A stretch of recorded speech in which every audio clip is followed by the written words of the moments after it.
Welcome to Fast Pace, the new growth, leadership and management podcast featuring Josh Phegan and Dean Mackie. We wanted to peel back the layers on what happens in the world of fast-paced real estate agencies, from new leadership models to the management challenges we all face each day. This is about a new era in the estate agency sector. Rapid changes to business models, service lines, remuneration and growth present the greatest opportunities that we've ever seen. Sit back, get inspired, grow your skills and reimagine what's possible with Fast Pace. Every Friday, wherever you get your podcasts, on Spotify, Apple Podcasts and Josh Phegan Digital.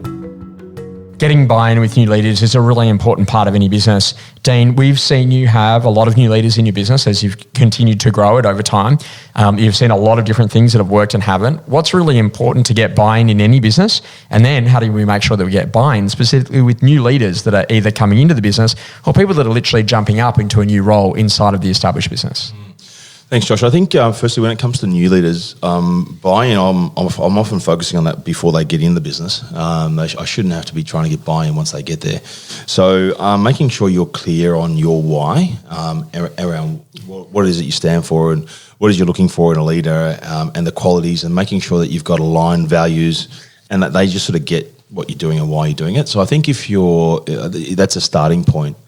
The need to get buy-in once they're there is actually not that difficult, because the buy-in on the why is everything, because the how and the what is really subjective and tactical and pragmatic. You can change your how and your what at any stage, but if you're not aligned on your why, then the how and the what just becomes you're definitely going to get disagreement. But instead of having an issue around the how and the what's just you can have a debate around that.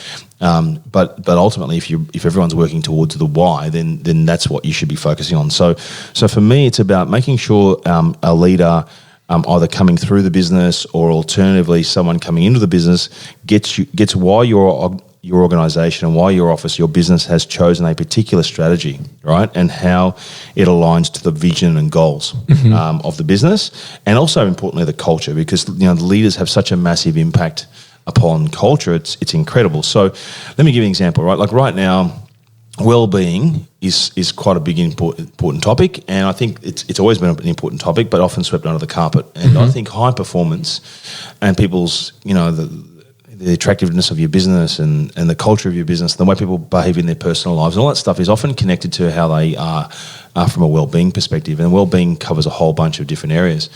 And so before we can actually go through and cascade well-being at scale, i.e. high performance at scale, I've got to make sure that I've got my leaders and my shareholders fully engaged in that concept.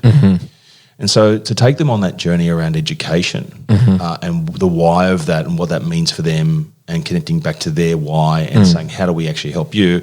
We have to help them get clear on their values, and we also have to help them get clear on those things that they need. So we've just run a full profiler process on all of our leaders, and now we're cascading that back to saying, well, now we know from a data-driven point of view, our leaders have these needs, and it's highly likely that those needs may also be required by everyone else. But we take our leaders on the journey to experience for themselves what it means if we can teach them better self-regulation, better self-talk, better self-management tools, better stress mastery, all these other things, right? Things that are really important, mindful action, all that stuff. If I don't have my leaders engaged in that, if I try to roll that out to any other part of the business, then those leaders are not going to be behaving in the way and with the support that we require and the collaboration that we require for everybody else to get the full benefit of that, right?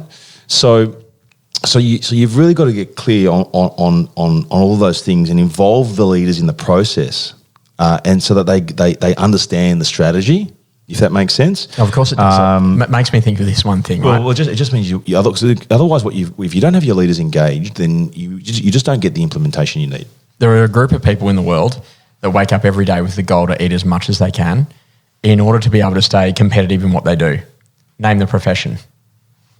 Sumo wrestlers, right? So, but they have to behave a certain way to become elite in their field. Sure. But what I really love about that is they're clear on the goal. And so when you're clear on the goal, the behaviour actually leads there. So what you're actually saying all the time is that when you come into a management and leadership philosophy in a business, if we're really clear on the goal, then the behaviour should lead there. And that's summarised through your culture deck, which is, I kind of love this, like the summary of culture is cult. And so if you think about, we're building a cult here, how do we talk? What does it look like? How does it sound? And, I'm looking at the phonetics of like at McDonald's. When you go there, they say, hey, welcome to McDonald's. May I take your order, please? They don't say, hey, welcome to Macca's. How you doing? Do you want some chippies? Like they're very clear about their language. Yeah, very specific. And so it's the same sort of thing again in any business, that if you're going to bring a group of people, you've got to teach them the way that we actually think and why we think that way. What are some of the tools that we've got available in our strategy toolkit to actually get us to creatively think, and then actually how do we actually make sure we move into execution? So Dean, when you think about leaders and helping them on that journey, sometimes you get someone who comes from a brand that you might really hold up in high regard, and you can be really disappointed that person just didn't bring what you thought they were going to bring to the table, because they might have worked for an amazing business, but maybe they weren't necessarily executing out in the day-to-day, and you didn't find that out through the interview process. To realign that, it's really important to actually clearly display, hey, this is what we're doing, this is why we actually do it, and this is what we need in terms of behaviours to make that sort of stuff happen, to get that alignment as quickly as you can, because the longer that it goes on, the harder it is to fix, right? If people have been able to stay inside of an organisation and haven't been able to get into that alignment piece. Totally. I can think of a number of examples of that. And why are you looking at me? And I understand what you're saying. I think that being clear on what the why is, it's up to the individual whether they're going to respond and connect to that. And if they don't, then you know they're not the right fit. Mm-hmm. Yeah. They may fit another role or something, but they might not fit the brief that you want to give them. Because for me, you need leaders, and also you as a leader. If you want buy-in from leaders, then you need to make sure that your leadership behaviours yourself are congruent with what you want to see happen. So you need to lead by example, right? So if you as a leader is not leading by example, you can't expect anyone else to. Mm-hmm. Yeah, and that just has a cascading ripple multiplier effect, whatever you want to call it, right through the whole organisation. So congruency in your leadership is going to have a big impact upon how your leaders behave or not. Yeah, and I always just love that whole conversation that at the end of the day, what we know straight away is that we need to make sure that we're really clear about who we are as people and what we're doing inside of our business. And if something's off track, call it early. Don't let it go too long, and be in a position that you actually really coach and provide the right advice to help people to be highly successful in their leadership challenges. Look, don't just start also, it starts from day one, right? It starts from the interview process, the conversations but also the onboarding induction process. Mm-hmm. Make sure you got a really good induction and an onboarding process so people really know what it is that you stand for and why you do stuff and all. It makes it a lot easier if you just every step of the way.